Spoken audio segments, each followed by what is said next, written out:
Hello दोस्तों, welcome back. और आज से माइक्रो प्रोसेसर का सीरीज स्टार्ट हो रहा है, जिसमें सबसे पहले हम लोग पढ़ेंगे माइक्रो प्रोसेसर और माइक्रो कंट्रोलर में डिफरेंस, और माइक्रो प्रोसेसर का जो एवोल्यूशन है कि हाँ माइक्रो प्रोसेसर कहाँ से स्टार्ट हुआ, कैसे कैसे उसमें अपडेट्स आए, उन सब चीज़ों को आज हम इस वीडियो में कवर करेंगे। सो स्टार्ट करते हैं। So micro processor is a small size electronic component inside a computer. देखो, माइक्रो प्रोसेसर और माइक्रो कंट्रोलर में अंतर क्या होता है। माइक्रो प्रोसेसर हमारा एक माइक्रो प्रोसेसर को आप सीपीयू मान सकते हैं, मतलब वो डिफरेंस टाइप्स मतलब बहुत सारे फंक्शंस कर सकता है, जैसे कि टास्क कर सकता है, जैसे अर्थमेटिक लॉजिक्स हो गए या फिर कोई भी डाटा प्रोसेसिंग हो गई, वो माइक्रो प्रोसेसर कर सकता है। उससे आप कुछ भी करवा सकते हो। लेकिन माइक्रो कंट्रोलर क्या होता है कि आपने एक काम फिक्स कर दिया, वो वही काम करेगा, लेकिन उसके पास माइक्रो कंट्रोलर एक आपका प्रॉपर कंप्यूटर होता है, पूरा का पूरा कंप्यूटर माइक्रो कंट्रोलर को बोलते हैं। और जो खाली सीपीयू वाला पार्ट होता है उसको माइक्रो प्रोसेसर बोलते हैं। सीपीयू और माइक्रो प्रोसेसर में अंतर है, बट आप उनका दोनों का काम वही है। माइक्रो सीपीयू के अंदर ही माइक्रो प्रोसेसर होता है। So micro processor is a small size electronic, ये साइज़ में छोटा होता है और ये वेरियस टास्क इन्वॉल्व क्या कहते हैं करता है। डाटा प्रोसेसिंग और अर्थमेटिक लॉजिक ऑपरेशंस जितने भी होते हैं सब माइक्रो प्रोसेसर करता है। माइक्रो प्रोसेसर की हेल्प से हम लोगों ने क्या कहते हैं मिलियन ऑफ स्मॉल कंपोनेंट्स जैसे रजिस्टर हो गया, ट्रांजिस्टर, डायोड्स, इन सबको मतलब रिप्लेस करके एक छोटी सी प्लेट पे, चिप पे सब चीज़ों को ऐड कर दिया गया। तो इसका जो इंटीग्रेशन टेबल है ये किस हिसाब से आगे बढ़ी है मतलब अपडेट हुई है। तो सबसे पहले हम लोग यूज़ करते थे स्मॉल स्केल इंटीग्रेशन। तो इसमें ये इसमें क्या था, इसमें 100 से कम ट्रांजिस्टर्स को या फिर ट्रांजिस्टर रजिस्टर्स को हम एक चिप पर इनबिल्ड कर सकते थे। इसके इन्वेंशन हुई थी 1950 में। फिर 1960 में हम लोगों ने यूज़ किया मीडियम स्केल इंटीग्रेशन। इसमें हम लोग बिटवीन ये टेबल है, आप इसका स्क्रीनशॉट ले करके आप अपने नोट्स बना सकते हो। इसमें लार्ज स्केल, फिर वेरी लार्ज, फिर अल्ट्रा लार्ज, फिर अभी इस टाइम पे सुपर लार्ज स्केल का हम लोग यूज़ कर रहे हैं। अब आगे हम लोग देखेंगे कि जो माइक्रो प्रोसेसर था उसका एवोल्यूशन, मतलब उसमें क्या क्या अपडेट्स आए टाइम के साथ साथ, उसके बारे में हम लोग देखेंगे। फर्स्ट जनरेशन जो था वो 1971 से 1973 के बीच में रहा।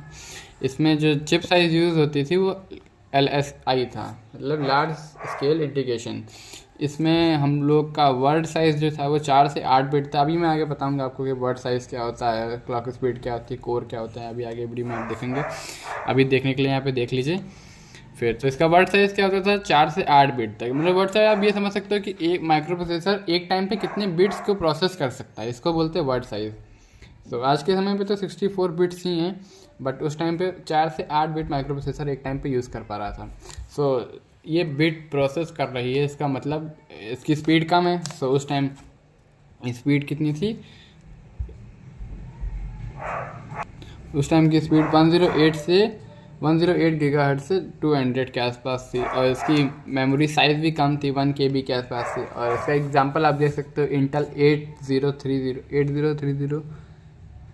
8080 है। इसमें सिंगल कोर यूज़ होता है। कोर्स क्या होते हैं, कोर्स आप ये समझ सकते हो जैसे कोई काम है, अगर आप एक आदमी उस काम को करेगा तो उसको काम करने में ज़्यादा टाइम लगेगा और मेहनत भी ज़्यादा लगेगी। अगर उसी काम को करने में हम लोग 3-4 लोगों की हेल्प ले लें तो वो काम भी इजी हो जाएगा और जल्दी भी हो जाएगा। तो यही समझ लीजिए कि यहाँ पे कोर क्या होती हैं कि एक प्रोसेस को करने के लिए, जैसे CPUs बना लीजिए, जैसे दो CPU अगर एक प्रोसेस को कवर करेंगे, जैसे पहले ऑपरेशन को किसी उसने कर दिया, दूसरे ऑपरेशन को उसने कर दिया, तो ऐसे ही मतलब 2 CPU लगाएंगे तो कॉस्ट ज़्यादा हो जाएगा। तो ऐसे हम लोग उनके कोर के साइज़ को बढ़ा देते हैं, जिससे प्रोसेसिंग की स्पीड बढ़ जाती है और टाइम भी कम लगता है, स्पीड बढ़ जाती है। यही है, सिंगल कोर होते हैं, डबल कोर होते हैं, अभी तो बहुत आगे बनते हैं, पेंटा तक के बन गए हैं। सेकेंड जनरेशन स्टार्ट हुई थी 1974 से 78 तक के। इसमें भी अपने LSI चिप ही यूज़ होती थी। इसकी bit rate word size 8 bit की हो गई थी और मेमोरी साइज़ 1 MB के आसपास। स्पीड भी इसकी 200 मेगाहर्ट्ज़ से ज़्यादा ही हो गई थी, अप टू 2 मेगाहर्ट्ज़ हो गई थी, सॉरी। और इसका एग्जांपल है मोटोरोला 6800 इंटेल का, जिसकी कोर भी सिंगल थी।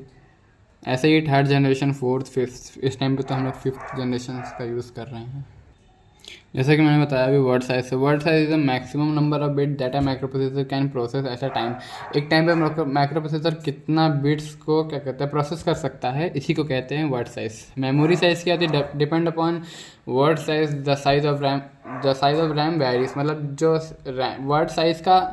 वर्ड साइज का साइज है उस पर हमारी मेमोरी डिपेंड करती है, वो वेरीज मतलब बदलती ही रहती है। जिस हिसाब से वर्ड साइज बढ़ेगा घटेगा तो उस हिसाब से उसकी मेमोरी का साइज भी बढ़ेगा। और क्लॉक स्पीड क्या होता है, clock speed simply means the number of pulse generated पर सेकेंड।